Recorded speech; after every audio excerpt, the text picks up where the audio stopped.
지금 저렇게 33장 12절에서 23절은 모세가 노골적으로 하나님께 요구하는 사항들이 많습니다. 제목이 모세를 통한 구원의 예표들입니다. 자, 그래서 이 12절에서 23절에서는 신약에서 언급하고 있는 구원의 아름다운 예표들이 나타나고 있어요. 모든 구절을 통해서 구원의 모습이 보여지는데 여기서 저렇게 33장 12절에서는 바로 모세가 모든 이 시대의 그리스도인을 예표하고 있어요. 이 시대에 모세는 하나님의 목전에서 은혜를 발견한 것이에요. 하나님께서는 모세를 이름까지도 다 알고 있어요. 자, 우리 그리스도인들도 이 시대에 구원받은 성도들은 이름까지 다 알고 계셔요. 요한복음 10장 30절을 잠깐 보겠습니다. 그에게 문지기가 문을 열면 양들은 그의 음성을 듣나니 그러면 그는 자신의 양들의 이름을 불러서 이끌어내느니라 그랬습니다. 이것은 주님께서 공중재림 하셨을 때에 그분의 양들인 성도들 이름을 한 사람 한 사람 불러서 아무개가 이리 올라오너라 아무개가 이리 올라오라는 그 말씀의 예표예요. 이 요한복음 10장 3절 그 예표라 이것이. 그리스도인은 자신의 길이 아니라 하나님의 길을 찾아야 돼요. 하나님의 길을 찾아야 돼요. 모세처럼 바울이 다마스커스로 그리스도인들을 이제 잡아다가 옥에다가 잡아 가두려고 공문을 갖고 가는 도중에 아나니아가 이제 사울이 이제 눈이 잠깐 멀었을 때 그때는 사울이라고 불렸죠. 그에게 손을 얹고 아나니아 선지자가 손을 얹고 하나님의 길을 그에게 구체적으로 알려주고 있어요. 너는 이방인의 길로 보냄을 받으라고 그랬고 또 주님을 위하여 주님의 고난을 너에게 채우리라. 그거를 이제 정해준 거예요. 알려준 거예요. 자, 그랬을 때에 이 하나님의 임재가 그리스도인과 동행한다는 것도 알려주고 있어요. 이 과정을 통해서 그리스도인은 평안을 누리게 돼 있죠. 그 하나님의 옆에 있는 한 곳인데 이것은 삼위일체 가운데 계시는 예수 그리스도의 위치이고 두 번째 위치이죠. 그런데 그것이 바로 하나님의 반석이라고 하는 것이죠. 하나님의 반석. 그래서 그분의 임재 안에서 그리스도인과 그 그리스도인들의 죄들이 덮여지는 것이에요. 그 영적인 반석 앞에서.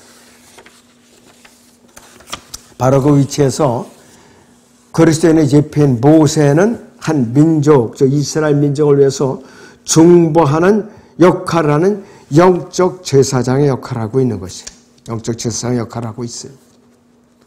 그래서 이 참으로 모세는 예수 그리스도의 예표가 되는 거예요. 또 예수 그리스도의 예표가 되는 것이죠. 자, 거기 출애굽기 33장의 22절을 다시 보죠. 내 영광이 지날 동안 내가 너를 그 바위 틈에 넣어서 내가 지날 동안 내 손으로 너를 덮으리니 그랬습니다. 모세는 이스라엘 민족을 인도할 누군가를 보내달라고 요청을 시작을 하는데 주께서 나와 함께 보냈잖아 내게 알려주지 아니하셨나이다 그랬어요. 모세는 아주 조심스럽게 자신보다 앞서갈 사람이 아니라 자신과 함께 동행할 누군가를 요청하고 있는 것이에요. 이제 주의 길을 내게 보이시오. 이 말씀은 뭐냐? 주의 영광을 내게 보여주소서 이런 말로 이렇게 진전이 되고 있어요. 야곱과 모세는요. 주의 천사를 만났을 때도 모세와 같은 요구를 했었어요. 자, 모세는 하나님의 목전에서 하나님의 은혜를 발견한 사람이야. 이미 출애굽기 3장에서 가시덤불 사이에서.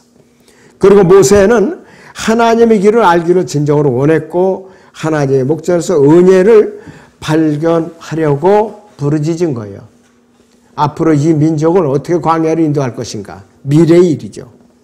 그래서 히브리서 4장 16절에서는 그러므로 우리가 은혜의 보좌로 담대히 나가자. 이는 우리가 자비를 얻고 필요할 때 도우시는 은혜를 발견하기 위함이라고 정확하게 말씀을 하고 있어요. 그리스도인이라면은 누구나 알고 있듯이 모세도 하나님의 임재가 만약에 없었다면은 그는 결코 승산이 없는 전쟁을 알고 있어서 이제 싸우거나 마나 패전한다 이것이에요. 여호수아도 이 사실을 알고 있어서 여호수아는 하나님의 임재가 나타난 성막에서 떠나지 않은 거예요. 회중들은 불편하고 있을지라도. 하나님 임재는 구름 기둥으로 나타나, 불기둥, 구름 기둥으로 하나님 임재가 나타났죠. 밤에는 불기둥으로, 낮에는 구름 기둥으로. 이것이 바로 이 불기둥과 구름 기둥이 이스라엘 민족이 광야 여정에 있는 동안에 쭉 동행을 하는 것이에요. 출애굽기 40장을 봅니다. 35절. 모세가 회중의 장막에 들어갈 수 없었으니 이는 구름이 그 위에 있고 주의 영광의 성막을 가득 채움이라고 그랬습니다. 37절 봅니다. 구름이 거치지 않으면 그들이 구름이 거치는 날까지 이동하지 않더라. 낮에는 주의 구름이 성막 위에 있고 밤에는 불이 그 위에 있어 그들이 모든 여정을 통하여 이스라엘의 온 집 앞에 있더라 그랬습니다. 이것은 이 시대에 그리스도인의 몸 안에 내주하시는 성령을 예표하는 것이에요. 이 시대에 그리스도인의 몸 안에 내주하시는 성령을 예표하는 것이에요. 그래서 하나님의 임재에는 은혜와 더불어 하나님께서 구별하시는 것과 하나님의 능력이 여전히 따라하고 함께하고 있어요. 자, 출애굽기 33장 17절, 18절을 다시 보시면 주께서 모세에게 말씀하시기를 네가 말한 이 일도 내가 행하리니 이는 내가 내 목전에서 은혜를 입었고 내가 지명하여 너를 알미니라 하시니라.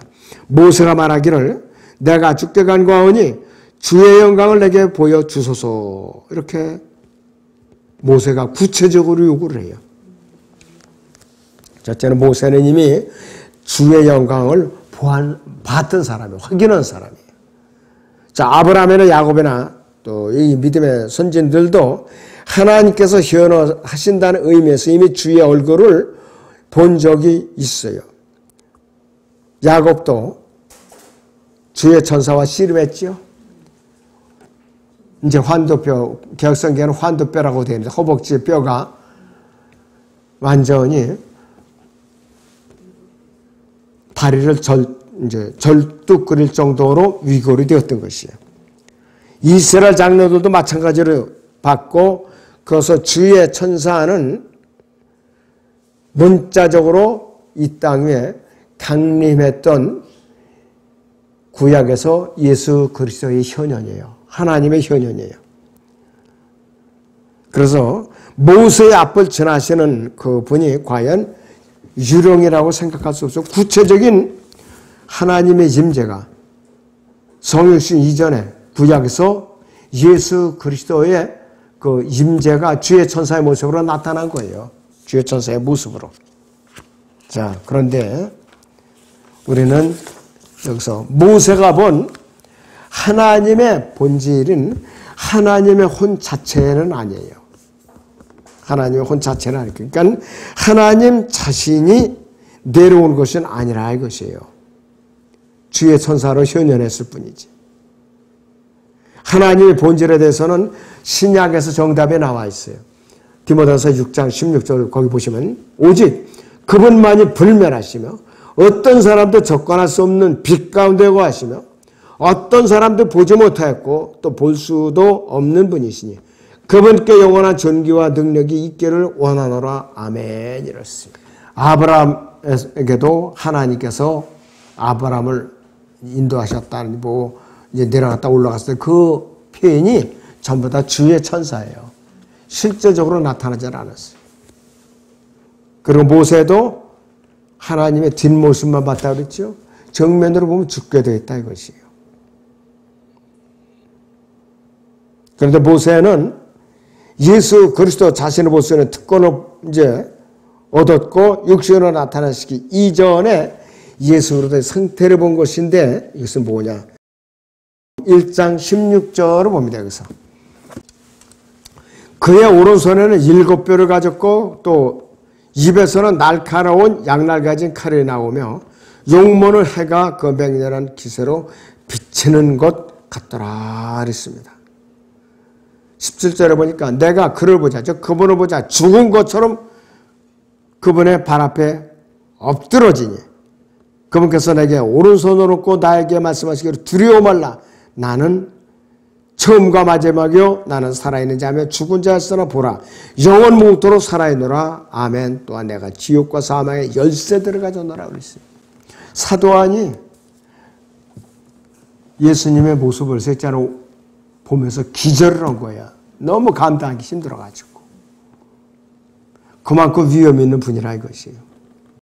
부활하신 예수 그리스도의 모습을 이제 본 거죠.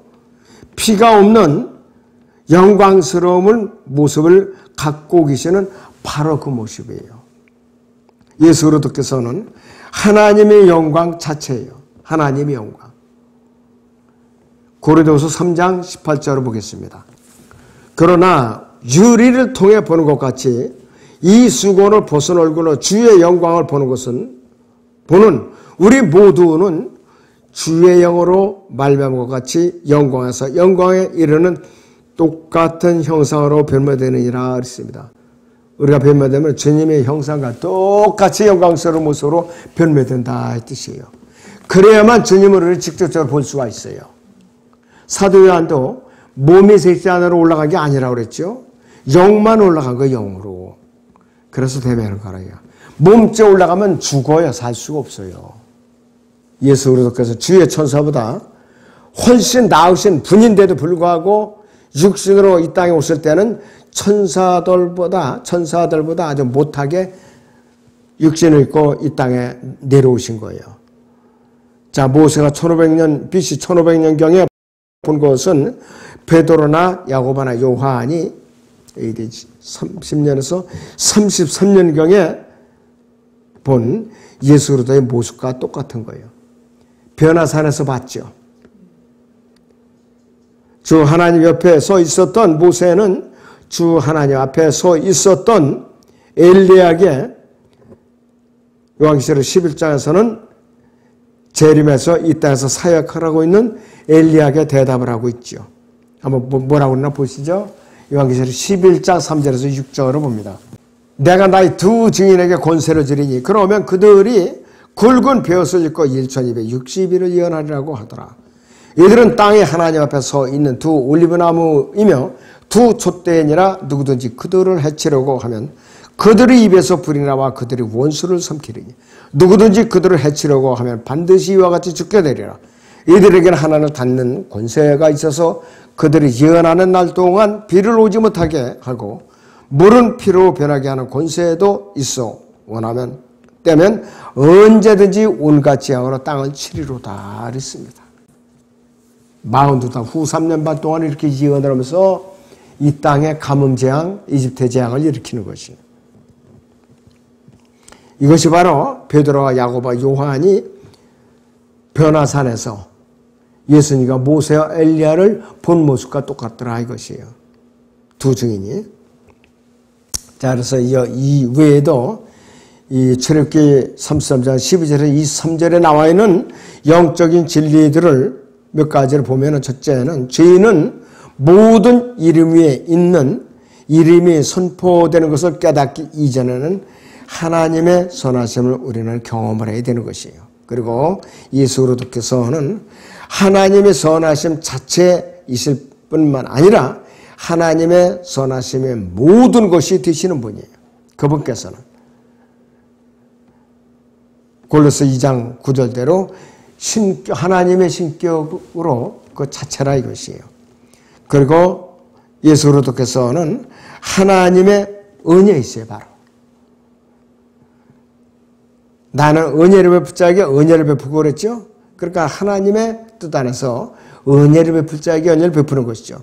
바로 이 은혜가 아담 안에서 타락한 죄인을 지옥 형벌로부터 구원하실 수 있는 그러한 바로 그 은혜라 이것이에요. 자, 예수 그리스도께서는 하나님의 속성인 자비가 나타나신 바로 그분이에요. 자비가 나타나신 분. 자, 출애굽기 33장의 19절을 봅니다.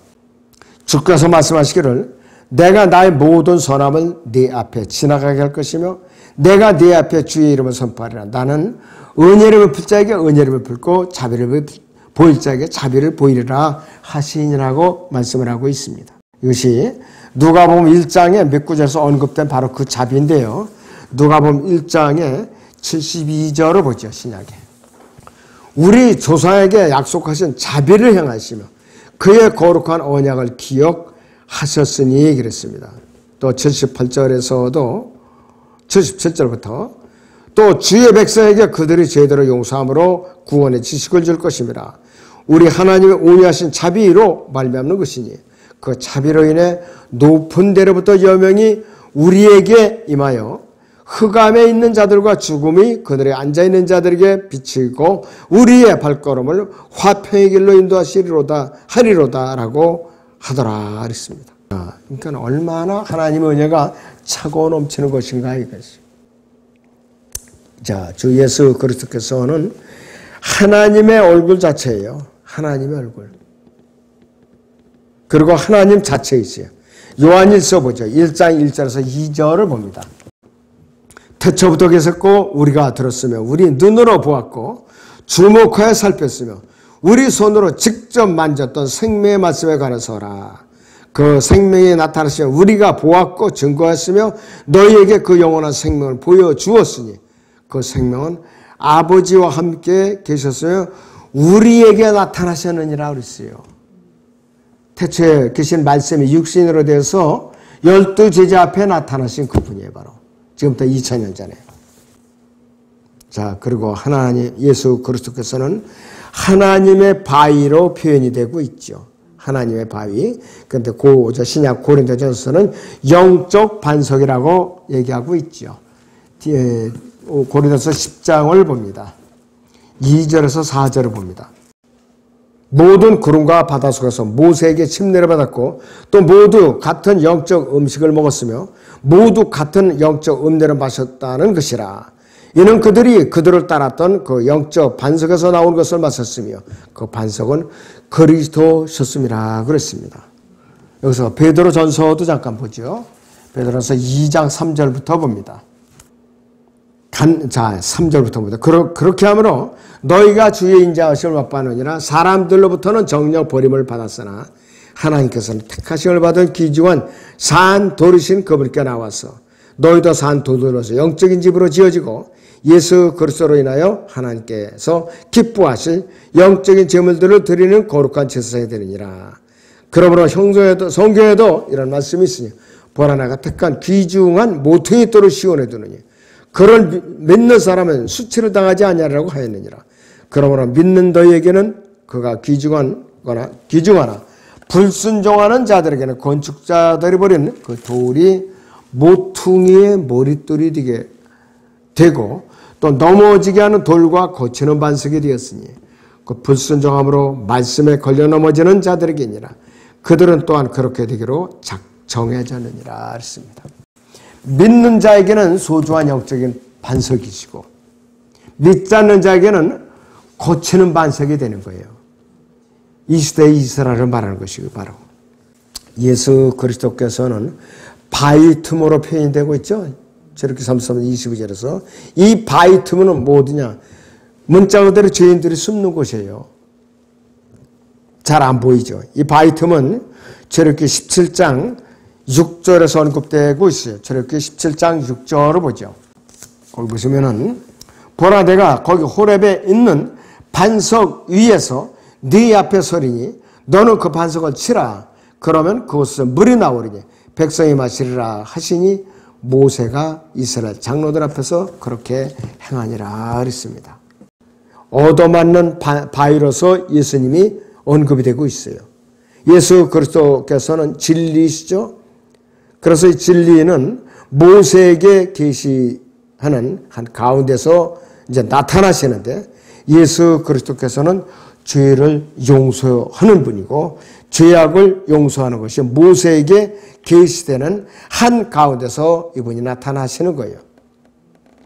그래서 여러 군데서 주라는 말도 여호와라는 단어가 나오는 곳에서 모세는 예수 그리스도께 뭐라고 고백하고 있는가?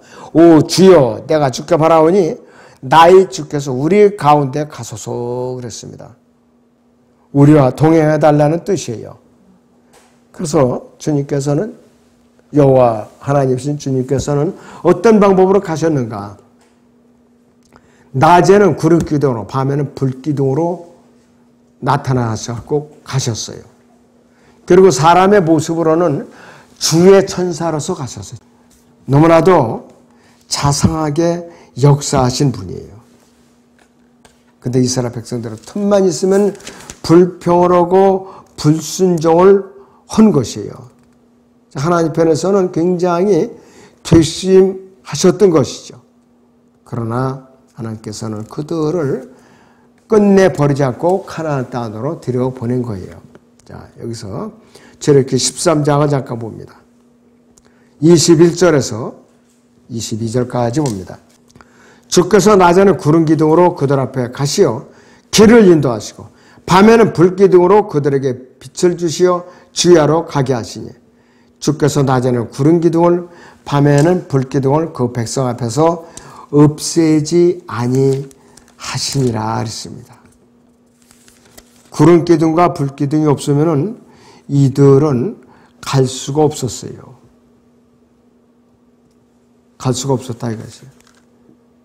이분이 바로 주의 천사라서 앞서가신 분이에요. 가나안 땅에 들어오는 과정을 그렇게 인도하셨어요.